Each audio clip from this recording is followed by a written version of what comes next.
Hello বন্ধুরা, আজকে আমি তোমাদেরকে দেখাচ্ছি কিভাবে ভুনা খিচুড়িটা রান্না করে। দেখো, আমি এখানে পেঁয়াজ কুচি, রসুন কুচি এবং গরম মশলা, তেজপাতা আর হচ্ছে গিয়ে দারচিনি দিয়েছি। এখন এখানে একটু আদা বাটাও দিয়েছি, যেটা তোমাকে দেখাইনি, আসলে এটা মিস হয়ে গেছে। যাই হোক, এখন তোমরা দিবে হচ্ছে পরিমাণ মতো লবণ, যার পরিমাণ মতো হলুদ, হলুদটা যে যেমন খায় তারা, একটু ধনে গুঁড়ো, তারপরে তারপরে এখন দিব আস্ত জিরা,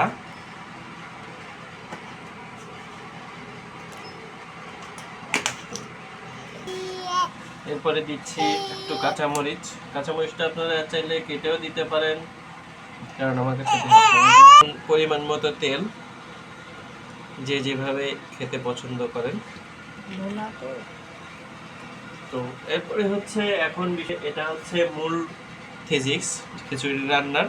এটা হচ্ছে আপনি যতটা সুন্দর করে হাত দিয়ে মাখিয়ে দিবেন, ঠিক যতটা প্রত্যেকটা মশলা একটা একটার সাথে যেন গায়ের সাথে মিশে যায়, ঠিক সেইভাবে হাত দিয়ে মাখাতে হবে। তো দেখুন, আমি আপনাদেরকে দেখিয়ে দিচ্ছি।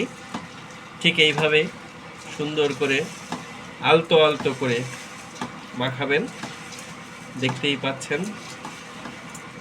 এভাবে মাখিয়ে দেবেন, যত মাখাবেন খিচুড়িতে স্বাদটা ততই আসবে। তো দেখতেই পাচ্ছেন, এখানে আমি মাখিয়ে দিচ্ছি সুন্দর করে।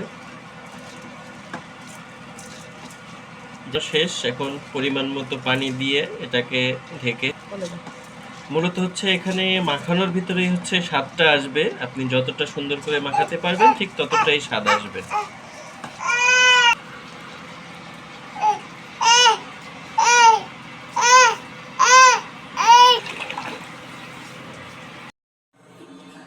দেখুন, অলরেডি আমার খিচুড়িটা রান্না হয়ে গেছে। আসলে দেখাতে মনে ছিল না। এখন মুরগির মাংস আলু দিয়ে ভুনা করা আর খিচুড়ি, তার সাথে আছে টমেটো শসা দিয়ে সালাদ। এখন খেয়ে আপনাদেরকে স্বাদটা বলবো না, আপনারাই কমেন্ট করে জানান কেমন হয়েছে।